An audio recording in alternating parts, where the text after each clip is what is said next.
people said. Different ships saw it at different times in the Atlantic and in the Pacific. It was very big, very long, and it moved very fast. It threw water up into the sky, too. Perhaps it was a whale? Of course, some people did not believe in the monster. But then, in 1867, some important ships had bad accidents. The worst of these accidents happened to a famous ship, the Scotia. After it hit something at sea, the Scotia had a hole in it of 2.5 meters. People said, "The monster did this. We must find it and kill it." I, Dr. Pierre Aronnax, work at the Museum of Natural History in Paris. But I was in the United States at the time on a visit.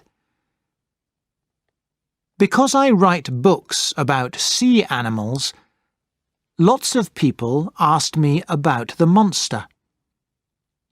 Was it an animal, or perhaps a submarine? What could I say? I didn't know. Then a wonderful thing happened. The Americans wanted to send a ship, the Abraham Lincoln, after the monster, and they asked me, "Can you come with us?" I was happy to go, and Conseil, my good servant, went with me. When we left New York, thousands of people came and watched us. Captain Farragut of the Abraham Lincoln said, $2,000 for the first man to see the monster. Good luck. On the ship, there was a man from Canada, Ned Land. Ned was big and tall, and he threw the harpoon very well. He was a whaler, and he knew many exciting stories about the sea. He didn't believe in the monster. No sea animal could make a hole in the Scotia, he laughed. She's a metal ship.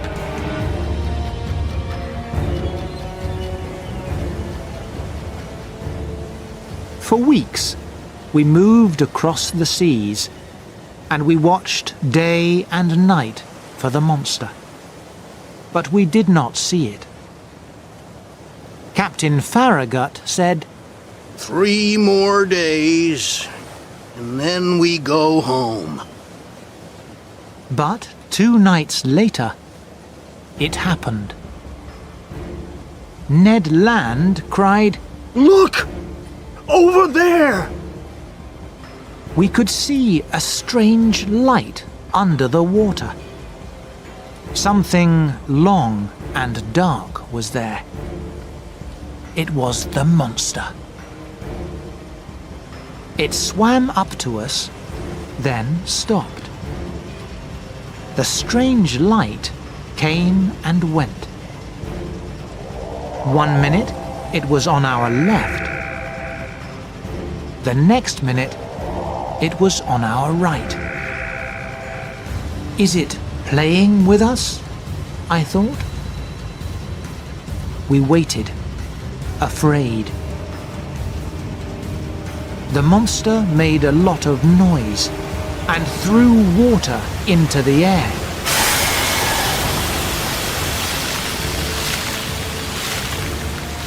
But it did not attack. At about 2 in the morning, we saw the strange light again, about 8 kilometers away. Ned took his harpoon in his hand, and we made ready to attack. Our ship moved quickly, but the monster went faster. Don't lose it! Cried Captain Farragut.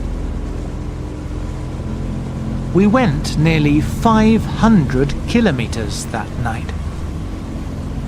In the end, the monster stopped, and we saw the strange light under the sea in front of us. Quietly, our ship went nearer, and Ned stood ready. At 6 meters, he threw his harpoon. It hit the monster noisily. Suddenly, the sea in front of us was dark, and a big river of cold, black water came up over our ship. It threw me down into the sea.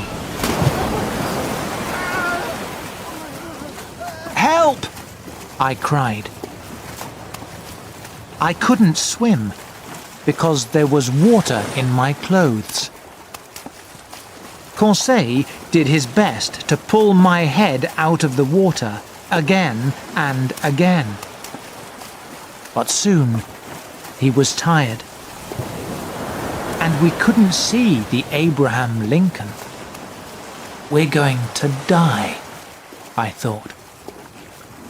Then Conseil saw something in the water, and we swam over to it.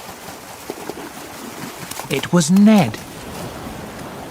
He sat there on something big under the surface of the sea. Why couldn't I kill the monster with my harpoon? He cried. Because it's a metal ship. Conseil and I got out of the water and sat down next to Ned. He was right. We were on a long, dark metal ship. Our monster was a submarine.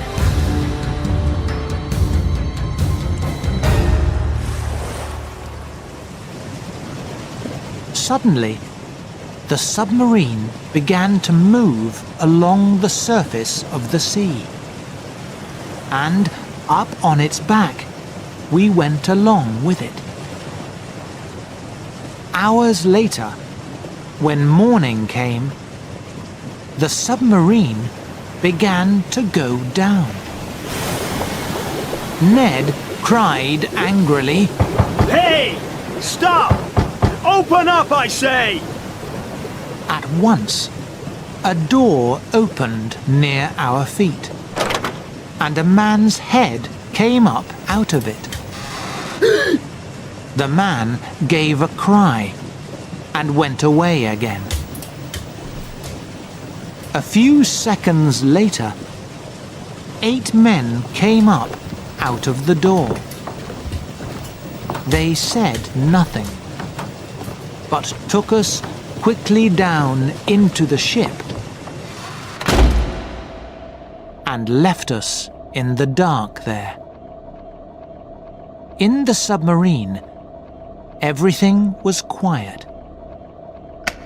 Suddenly, a yellow light came on, and we could see.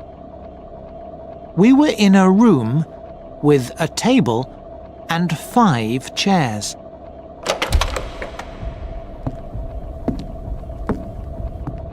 The door opened, and 2 men came in. The first man was short, with a white face. The second man was tall and dark. The tall man's dark eyes were very strange. They could see through me when he looked at me, I felt. The two men wore sea blue clothes. The taller man was the captain, I could see.